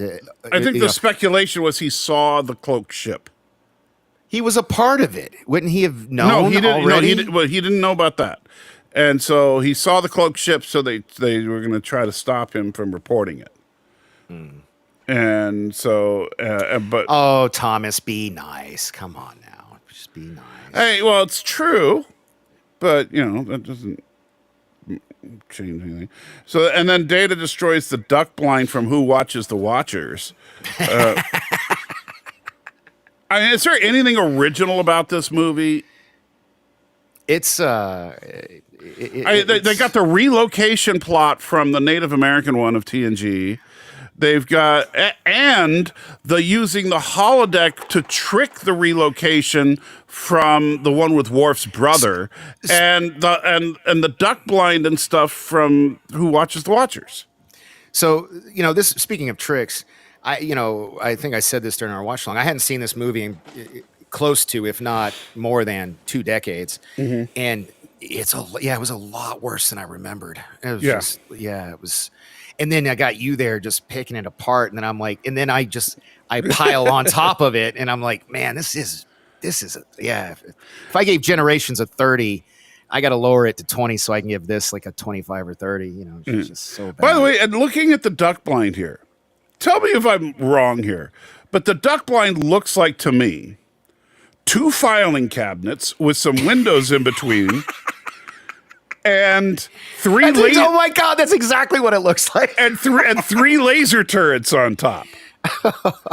Those do look like filing cabinets. I wonder if that's what they used. Oh my God. That probably is, because this is obviously a forced perspective shot. So those are probably actually filing cabinets. And the 4 in the middle just have the drawers taken out. Yeah. Oh my God. So, Mom, I just want to say I'll get a picture with Culture for you, but I don't know if I'll get there in time for the chips. Meanwhile, in the movie Tron, we see this. I mean, after we got that beautiful rendition of the Enterprise E in the last movie, we get. Did they not keep any of the models? I mean, this looks so fake. There's no texture. It's too smooth. It's just too well, and it's flat. There's no reflect. Yeah, there's exactly. Yeah, it's just This looks absolutely crap. Although the one good thing I did say, I dig the new dress uniforms. You like their dress uniforms? You did. I think those remind me of actual military dress uniforms. If you've ever seen military dress whites, that makes me think of them. So I credit where credit is due. Although it's a stupid scene where Picard has to put on the stupid native headdress in order to make them feel welcome, because stupid is as stupid does. I tell you what, and Daniel's Hot Topics just messaged me. We're going to talk about X-Men tomorrow, buddy. I actually loved that episode, so don't worry. We're going to talk about it tomorrow. I haven't seen this week's yet, so don't spoil it for me. It's fucking good, dude. It's really good. Which means especially I'll probably hate it since you're No, you'll like it. I bet I'd be willing to bet money that you like it. It's good. It's really good. All right. Which I don't know if you heard me say this, but I showed you that chick from Ozark that's playing Silver Surfer. Yes. She should be Rogue. Oh, I know, right? She's got the voice and everything for it. Yeah. What is wrong with these people? She would make such a perfect Rogue, and that's what they should have done with the Marvels, is done the story of Rogue taking down Carol Danvers. Damn, we got a $10 super chat. Oh, awesome. Thanks, Alex. Says, don't get me started on highways. I can't fall asleep without listening to the live streams because it's so loud. Should do public transport or tolls before taking homes. Guess who pays judges' salaries? Well, first of all, you can't just do public transportation to take care of traffic problems. There's not enough buses in the world. And you would have to have bus routes literally on every street, which guess what? Buses are way louder than cars. So you're still not going to get any sleep.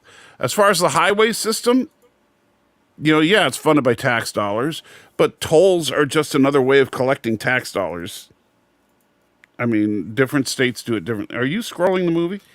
Yeah, I got to get out of here in 30 minutes, so I just, we're not missing much, more bad shots of the Enterprise. I see. So what you're saying is you don't care about the people here. Look at that. Oh, you moved it off of that shot. Yeah, no, but you see, I want the smug Picard right there. That's Patrick Stewart saying, yeah, I'm getting paid millions and you guys are getting a crappy movie. All because I wanted to have a love interest. Yeah. Which, by the way, you weren't here for it, but, Alex was asking, and I think it would have made a lot more sense if Picard's love interest was Dr. Crusher. Well, yeah, because the old, just like Troy and Riker, Right, exactly. So rekindling as old Crusher's flames. boobs were firming up, then she could, hook up with Picard. Yeah, there's so much wrong with this movie. So yeah, right here, they haven't even gotten to the freaking planet, and in fact, they're like a day out. Well, you remember what I said during the watch along to explain this without the briar patch or whatever it's called. Or She got all hot and bothered because Worf showed up and he's married to Dax, so she's like, oh, well, I'll play with yeah, this guy's hair instead. but Riker can't DP her, so it doesn't. It's not canon yet, so No, that is canon. No. I mean, at this point in time, it's not canon. Like when this movie came out, that wasn't known. So yeah, it still explains the smile. yeah. Anyway, speaking of what's with that guy's, look at that guy. What's wrong with him? He looks like he looks like he's high. Yeah, Like, Picard looks like he's passing gas, and this guy's just loving the smell. I think that. Yeah, that would be a better story than what we get. So Ariel, to answer your question, here, let me put it on the screen so people know what I'm talking about. Yes, Dax is still alive during this movie. This is 98, so this It's is before the final season. yeah. Well, she died in the 6th season, I believe. Well, she died in the finale of the 6th season. So Yeah. So we get this whole thing with the Sona, and we find out that they're helping Starfleet, even though they're a bunch of thugs and terrorists, and they manufacture drugs for the Dominion. Okay, now we're getting some argument here. Thomas is saying she's dead. ABJ saying you're right. Jadzia is technically, Dax lives on, but I'm pretty sure Jadzia is still alive. I think this is the one movie where they don't actually say the star date, but you could be. Oh yeah, you're right, because remember the Dominion War is over. So yeah. Oh, okay. If it's over, then she would be. So he's a widow at this point. Yeah, which is probably why Troy was horny, because she was thinking he's single again. Ah, there you go. This is headcanon, folks. Come on. No, this is absolutely. We just have to put the facts together. Fact: the Dominion War is over. Worf shows up. Troy gets horny. So Daniel, I love you, bro, but he is dog shit in this movie. It's like he cries like a baby. There's literally a scene where he's like, yeah. It's like, not once but twice in the movie he does that. Yeah. He's a little, he's just kind of plays the dude like a whiny bitch. Yeah. Here's my favorite thing is that Picard, using 4 clicks of the buttons on the panel, brings up a British tar, the song with the bouncy ball and the lyrics. It's karaoke, but yeah, it was. Yeah. So you're telling me that their combat ships in 4 mouse clicks can turn into a karaoke stand? Yeah. That's lazy. That's what that is. Yeah, they could have at least, because you know what they would have done in Next Gen would be for them to say, "Computer, bring up a British tar," and then right, that would have made more sense, right? Then just like quietly, boop, boop, boop, boop, and then it's up. Yeah, and here's some of those great visual effects. Do not release him. He may destroy both vessels. I'm not letting go of him. Oh, you missed the whole ever ready for a knockdown blow. Yeah. Dude, we don't want to get claimed for this turd of a movie. Come on. Yeah, no, but that's why I'm not playing. The music is the worst thing. But I'm just talking about the visual effects here. Oh, yeah. No, this is like Voyager level CGI, and that's a TV show. You know what I mean? It's. So then they beam down. Nobody freaks out about the fact that they beam down. Yeah. So these two, do they look like they're the same age? I don't think. I think she looks older than him. Now, granted, I don't know how old he. I don't know, man. Look at the crow's feet. They both got. He's got more crow's feet than she does. All right, okay. But why is everybody else not that? They should all, because all the adults are like hundreds of years old.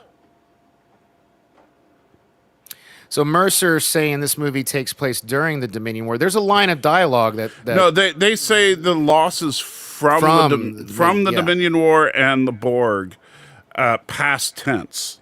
Yeah. But I believe this is the only film that doesn't give an actual star date. That's trippy. Like, why would they Yeah. not do that? Yeah. So we never hear what the star date is for this film.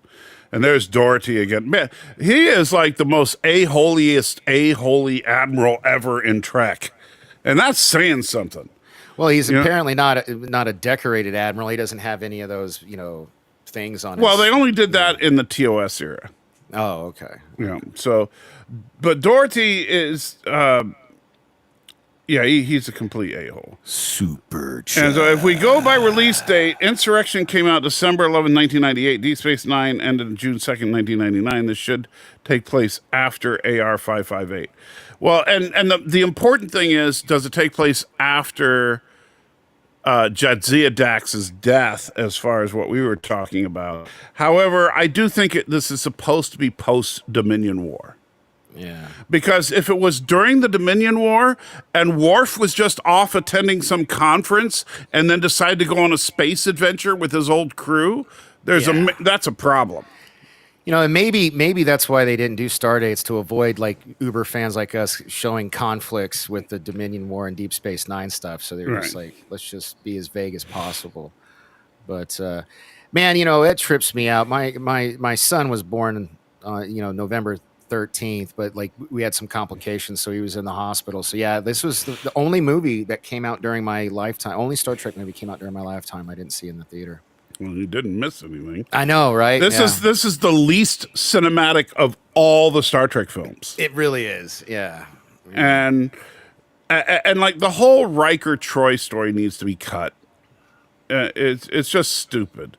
The entire plot is... Well, they get married in the next movie, so I guess they wanted to plant some kind of seeds for that. But does that mean their marriage is a sham? It was just brought on by radiation poisoning? Right. No wonder they ended up on the rocks in the Picard series. The radiation wore off. Yeah. But like... And then the bullshit line about she's never kissed him with a beard before. Yes, Yeah. she has. Yes, she has. Yeah. She kissed him with a beard multiple times in the series. Yeah. And in fact, I think... she does look way better in this movie than she did in First Contact, though. I think Major Grin actually did a video of that where she says, "Yuck, I've never kissed you with a beard," and then he montages all the kisses with the beard. Right. Yeah. So then Picard and Geordi are chit-chatting about BS, nobody cares. And so they got to figure out why Data's busted. It appears I'm missing some memory anagrams. Yeah, there they are. There they are. There are moments, especially with Data, that are quotable and fun, but there's just not it doesn't make up for this. Right. And by the way, inconsistency of the movie, the laziness of the movie, the bad effects of the movie. Right. And I mentioned this during our watch along. I don't know the answer to this question, but I think it just this field that they're in looks suspiciously similar to the field where Spock was hanging from the tree. Yes, where Spock gets exposed to the spores and falls in love. Right, and I'm wondering if it's filmed at the same location. I mean, it's entirely possible, because it might, if it's just on Paramount property, that's entirely possible. Yeah. And then we get this stupid scene. And, one thing about Riker, hold up. Can I hold up? Ah, bummer. Okay, never mind. What are you trying to do? I was just trying to see if there was a cleavage shot, but there wasn't. No, there's not. You don't want to see that. Droopy, nasty. Anyway. Well, I don't know if they're feeling the effects that cause love. Maybe they firmed up. I thought maybe they'd be floating. I don't know. Anyway. But the thing about this is that, okay, supposedly the radiation reinvigorates you, right? Mm-hmm. De-ages you, if you will, which is fine. But are you telling me, because Riker is at his core, he's a Starfleet man to the core. He's ambitious. He wants to be a captain himself. The only reason he hasn't become the captain is because he really wants the Enterprise, right? And so that's his core character. And one thing that Riker isn't, except for when the script is bad, he is very much into duty, right? Duty, like Vince McMahon, like he likes pooping on girls' heads. What? No, What do you mean? duty is in doing your duty. Like number 2 in the bathroom duty? Oh, you mean duty? That's what I said. You got to enunciate the T. Duty. Whatever. You said duty. Duty, whatever. No, it's duty. Duty. You see, yeah, that's why I'm thinking of poop. Anyway. Yeah, that's all you think about anyway. And No, so, that's all you think about. Let me get this guy back out. so for Thomas sent me the timeline, and I'm trying to see if that's generation, you.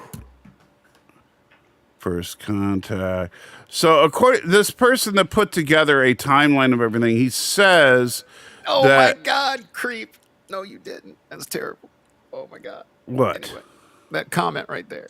I can't see it because I have a different screen. She needs the radiation to firm up after Worf ran through her. Well, hashtag truth. She needed an episiotomy after Worf got through with her. And if you don't know what that is, kids, Google it. No, Worf gave her an episiotomy. Yeah, right. Yeah, Oh my God. Anyway, so according to this timeline that Thomas sent me, it's not an official timeline, but it says that Insurrection is in between It's Only a Paper Moon and Prodigal Daughter. And now what's this? It's okay. So now this, I believe, is from the official timeline, but it's hard to see. Well, that's shit. That's toward the very end of DS9. Right. So it would be post Jadzia probably. Oh yeah, way post that because that. I mean, that's actually no. That's in the middle of season. But anyway, 7. can we get? Yeah. But back to Riker caring about his duty. Thank you. And that is that. What do we see him do? The Admiral calls, and what would Riker normally do if an Admiral was calling up? He'd be like, "Oh, but the Admiral, right?" But not now. Now he's like, "Yeah, this isn't really a good time." No, nobody is behaving in character. This is true. But some people might just play devil's advocate. Well, that's because of the radiation. They're more rebellious. The Data even says it. Yeah, but that doesn't make any sense. Yeah. It doesn't make them all freaking teenagers. And in fact, they even say it only regenerates you to your prime. This dude looks like a villain. I mean, like, come on. Well, yeah. It looks like a Bond villain, actually, right here. It's a good paw. Oh, you got a super chat. Yes, and Cybertronian Vitamin says the briar patch itself must be filled with de-aging radiation, but the rings are a concentrated form, we guess. Yeah, they established that. But it doesn't make sense that the briar patch's radiation is so strong that the second the Enterprise gets anywhere near them, all of a sudden, Troy and Riker become horn dogs, and everybody starts showing some, Geordi's eyes start to regenerate, and Picard starts feeling frisky before he even beams down to the planet. But the Sona can't get healed except for by destroying the rings and harvesting the radiation. That makes if that's the case, they shouldn't have had the entire, because the Sona could have just been living in the briar patch and have regenerated. And it's not like, because I don't remember what they say, like 100 years prior or something is when the Sona broke off. The Sona could have come back every once in a while to regenerate. Can I get back to you, Mr. Worf? Yeah. Oh, you found that? That's what he says when the Admiral. Yeah. Can I get back to you on that? Yeah, you see, and that's not right, man. Yeah. Look at her reaction to his response, too. Yeah. Well, yeah, because she's like, wait, you're way out of character. Yeah, just like, what the? Yeah. Like, but that's just horrible. So Yeah, but there's no reason for them to be needing all this skin stretching. Yeah, if they're so close and all the people on the Enterprise are feeling it, why aren't they? Yeah, I mean, it doesn't make sense. It just, No. Because I could understand why if they were outside of the Briar Patch they might need this because aren't they on a station or they're next to the station that's they're right in next to the they're- planet? Yeah, they're in their ship. That's right there. They're in orbit around the planet. But I'm saying if they were outside the Briar Patch, but even then, it's like, you know what? When people age, they don't need to be this. Let me answer this question. Because they weren't indigenous to this planet, and when they left, they started to age, and they were like, no, I don't want to age. This is, if nothing else, this might be a commentary on the fad of like plastic surgery. You know what I mean? Or something. I don't know. You know what? That would be better if it was. But the problem is, I think that that we're supposed to believe that this is just the way they age. And wait a minute. Why does he have that split on his forehead? He hasn't had that scene happen yet, has he? Where No, he's no, like, no, and the blood comes out. Yeah, maybe he's had it happen before because he's just has chronic headaches. Chronic So crybaby. then Data goes in and look at Data sees a fishy. And Again, this shit's fine for an episode, but come on, man. This is your sophomoric outing on your own with and this is what you give me. Come on. sophomoric is a good term. Yeah, fair enough. And so then they go out to the invisible ship, which I can't believe you never noticed the plot or the problem with the height of the ship. Yeah, I mean, yeah, it's So okay. Yeah. So right here they go onto the ship. Okay, so notice they're on their boat. He points this out in the watch along too. 2 steps up, and they're on the ship. Well, I counted 3, but whatever. It doesn't matter. It's not fucking 12 to 20 feet, as we're going to see here in a little bit. So then they find the holodeck. They get into a little bit of a fight, and then yeah, right. Computer, end program. Decloak the vessel. And all of a sudden, it's look at that. How did they step up from the boat to that? Yeah, come on, man. That is so freaking lazy. I just channeled my inner Joe Biden. I didn't mean to. Come on, man. Come on, man. Yeah, this is like. I wanted to ask you a question. A little sidebar here. And if I missed the meetup, I missed the meetup. Did you hear about this ridiculousness that, one, Biden didn't allow any Christian symbolism during the Easter egg hunt on the White House lawn, and 2, he rechristened Easter Sunday to be Transgender Awareness Day or something like that. I don't think he created transgender awareness. He's the one that announced it, so he took ownership. He may have announced it, but I don't think that he. Look, I'm just saying, if you want to make sure Donald Trump takes office, you keep doing dumb shit like that. Go for it, buddy.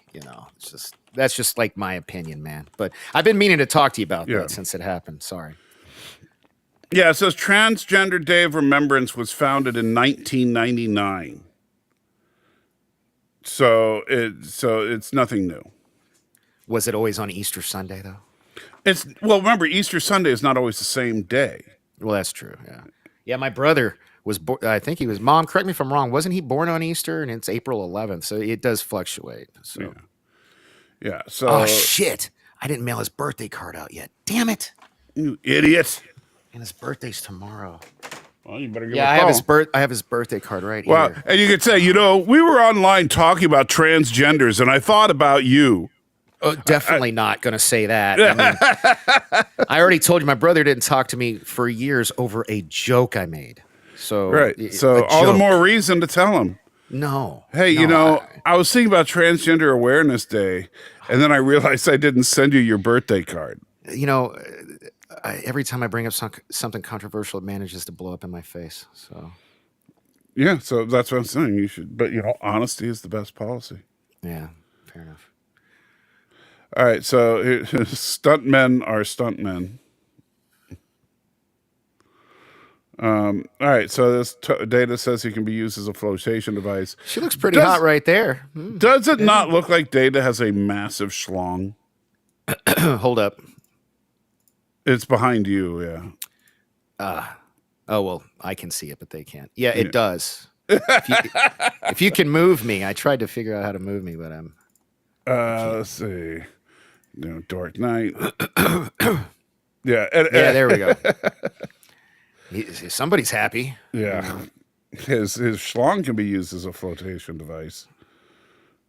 So then they go back to the Enterprise. Okay, so he was born a week before Easter. I remember one of the years Easter was on his birthday then. But anyway, I digress. But thank you, Mom, for correcting me. And there's that fun shot with the teeth. Ugh. Because, yeah, that's Star Trek, man, right there. Yeah. All right, so then Picard is Picard is getting ready to go down and help the Baku. Here's the problem. The Baku already said, they flat out said, under no circumstances will they raise a weapon because they're pacifists. Hey, man, I'm like the opposite of Kirk, I guess, in the Miri episode. It's like she looked too young. I find out she's 300. Ooh, nice. Whereas Kirk was like into her when he thought she was young, and then he found out she's 300. He's like, nah, it's not my thing. So these are jokes, folks. These are jokes. So yeah, we're trying to finish up in the next 10 minutes for Danny. So Picard is going to beam down to a group of pacifists who say they will, under no circumstances, will use technology or weaponry against the Sona. And what does he bring? An entire case of phaser rifles. Well, maybe he was planning on arming the people who don't believe in technology or taking up arms. And Mercer, I don't know the answer to this question, but it was way before this because it was during the TNG series. So. Right. And he didn't hook up with her. He hooked up with her hologram. She was married. And let me go back a little bit. Oh, you had a nice little derpy pause on. But okay, so right here. Transporter is rarely used. Okay. So these guys all show up to confront Picard. And coincidentally, Riker and Geordi are in uniform. Everybody else is in street clothes. And guess what? Picard orders Riker and Geordi to stay on the Enterprise and everybody else to go with him. Well, that's pretty convenient. Yeah, isn't it great that they all dressed for what Picard is going to decide to do? This is some lazy filmmaking. Yeah. And Don, that's awesome, man. You have to show us a picture, but I still want the what do they call it? The maroon one from the original series. I want to from the Star Trek 2. Yeah, before I die, I got to get me Kirk's uniform from Wrath of Khan. So they fight, boring, fight, boring. You skipped this part here. So she could stop time, which would be really, really handy, but they never use it. Especially when those things are tagging everybody with the transporter. Gee, wouldn't it be great if they just stopped time so all the probes with the tag things can't do anything and then they just walk off? Or, it'd be like shooting ducks whatever the expression is, apples in a barrel or whatever, like they could just like pause time and just shoot all the guys. Yeah. Whatever. But no, they just want to use it to make flower petals. Because that's pretty. And then can you feel? So then we get the battle. And why are the nacelles venting something? Like what's going on here? And they're only using impulse power. They're not using. Yeah. The nacelles are venting and overheating, even though they're on impulse. Yeah, because it makes sense. And more firecrackers and fireworks, and Worf is feeling aggressive. Definitely feeling aggressive tendencies. Yeah. And then we get the Riker maneuver where Riker pulls out his joystick, and they eject the warp core and blah blah blah blah. Then everybody's in the caves, but then there's a cave in. And these caves even look like a TNG episode set. They really do. And Ariel, we actually talk about this in the watch along. Again, supportsalty.com. The only thing we could come up with is maybe they're just some type of contact, like mechanical contacts. Because, But I like the idea that like Geordi's eyes just fall out and he's like screaming in agony and and then the eyeballs grow back or whatever the actual So then Picard uses her time-topping power to stop time himself because now Picard is magic. Because why not? Reasons, reasons. Logic. And then Doherty gets his face smashed. And then they go on to, Picard decides, I'm going to be John McClane, so I'm going to just wear T-shirts. Again. Yeah, so he's just again, Nexus fever dream, y'all. That's what this is. Yeah. And then we find the unfinished sets. Oh my God, this is hilarious, y'all. Yeah, okay, yeah, look at this. Look at that, the blue screen. Blue screen. They don't even bother to finish the effects. They're like, yeah, we'll just make it blue. Yeah, they just said F it. Nope, it'll be a miracle if anybody's even still watching the movie. I didn't notice this until he pointed it out, and then he pointed it out, and we're watching the last 10 minutes of this movie, and I'm like, good Lord, they really, because there's even a scene, dude, there's effects. I don't know if we can find it here, but the top part is all this blue, but they're like I don't know if they started the effects and like didn't finish, but at the bottom, there are actual effects on it. Well, and earlier in the movie, they actually showed an interior here where they showed space where the blue screens are. And so, this is just insanely lazy. I think they ran out of money, dude. That had to be. They just because all this is, they shoot it like this and then they do it in post, which, so I just feel like they probably ran out of money, Or like, F it, people won't notice. It looks... I think they're thinking at this point, this movie's so bad, nobody's gonna be watching at this point. And and so right here you have the dumb. Look at that, the Enterprise flying in like it's Fast and the Furious. And is it really that small compared to this station? I guess so. Look at that. So you can see the explosions down there, and we saw the outside with the Enterprise, but for some reason it's still the blue screen around. Yeah. And we get one more happy scream from what's his name? Yeah, Picard leaves him to die. Why didn't they beam both of them over? Yeah. So uncharacteristic. Yeah, we brought that up in the watch along also. Just like... It's like, oh, look, there's one human, one Sona. Screw the Sona. They would, no, it's very un-Starfleet. Like, they would have beamed both. If they could get Picard, they could have got this dude. Right. But they didn't even try. Yeah. I would have felt better if they tried and came up, oh, we lost him or something. Like, that would have been. We couldn't get a lock. Yeah. He had a transport inhibitor on him or something. No, this is just like that scene from Batman where he's like, I'm not going to kill you, but I don't have to save you. Right. Bullshit. That is killing someone through negligence. Yeah. Not saving them when you clearly can is nice. An Amadeus reference. Very nice. Yeah. So, and then they go back to the planet, and Picard and her have one more horny moment together.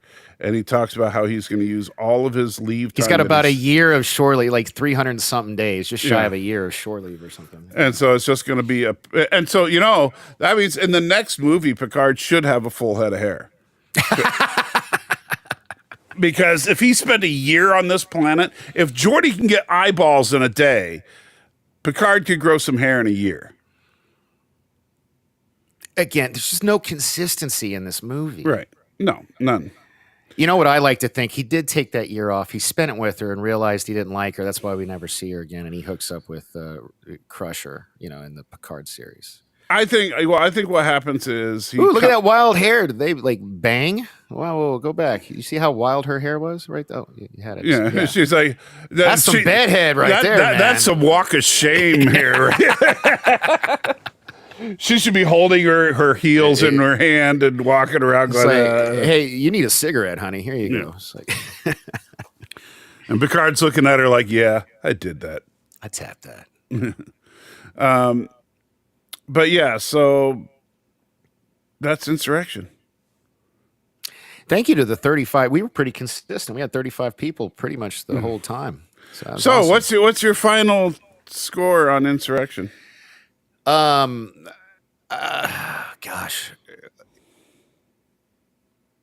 Oh man. So I gave Generations a 3 out of 10, 30% on Critic List. And I Generations was just more offensively bad to me, although this movie is arguably, you know what, I'm not going to change my rating, but I'm going to also give this a 3. I would give this Maybe one, a 3, maybe 3.5. I'll give it a 3.5. I would give this one 4 saggy boobs. Okay, so we're pretty close. 3.5, Probably- 4. Yeah. Yeah. But specifically 4 saggy boobs. Hey, thank you, Kevin, for subscribing to Salty. If you want to help a brother out, I got 387. You can hop over and give me a quick sub too. If not, no biggie. But You're always trying to. There's a link in the. Hey, I didn't do this. I heard while you. were I know. gone. I heard you. Come I on, heard you. come on. You did a good job. Thank you. I try. But yeah, so 4 saggy boobs. That are, Captain 2.3. See our audience. Man, if I'd have given Generation, I don't want to change my score on Generation. I'm thinking about because I had fun doing the objective subjective review of The Last Jedi, which you still have not watched any of, but most of. How do you know? Because did you watch it? Well, no, but how did you Okay, know? well, because I know you. As Spock said, human beings have characteristics just as inanimate objects do. It's so. What, Daniel? I love you, brother, but you got to stop smoking pot. It's or whatever your mind-altering substance. Yeah, because especially if you're saying for the Enterprise E, Enterprise E look like shit, dude. Yeah. Come on, do a side by side from First Contact in this movie. It's night and day. It's crazy. Yeah. At a glance, you might say, "Oh, cool, the Enterprise E," but then if you hold it up next to the movie that came before this one, yes, and look at, you're like, "Holy crap, what happened?" But anyway, so I'm thinking about maybe doing an objective subjective review of all the Trek films, which would take me the rest of the year at least. However, if people want me to do it, I may do it over on the other channel. I tell you what, I think the Nexus Fever Dream video would be gold. I think that would that one too. I think. But you see, I would do that one as a theory video right after I did Generations. Yeah, that makes sense. Yeah. Anyway, so I think we can both agree that this movie sucked. Yeah, man, it was bad. It was bad. It was. There's no defense. Really. Yeah. The only reason this isn't worse than Generations, in my opinion, is because they didn't kill Kirk twice, and like that's the only. It's the only reason I have to keep steadfast with Generations is my least favorite Star Trek movie. I think This is a close second. This is a close damn second, though. Yeah. So there you go. So with that, guys, we're going to wrap things up so Danny can go kiss Nerdrotic's ass. And I'm going so my mom can get some chip from Culture Casino. Otherwise, I'd just go tomorrow, and skip today. But it is what it is. I'm a mama's boy. Anything for mom. Well, anything? Well, almost anything. If I'd have listened to her, I would have, You creep me out, found. No, I'm just saying, if that were true, I would have found Jesus like decades ago. But it is what it is. All right. So remember, you are the salt of the earth, and I am the salty Trekker.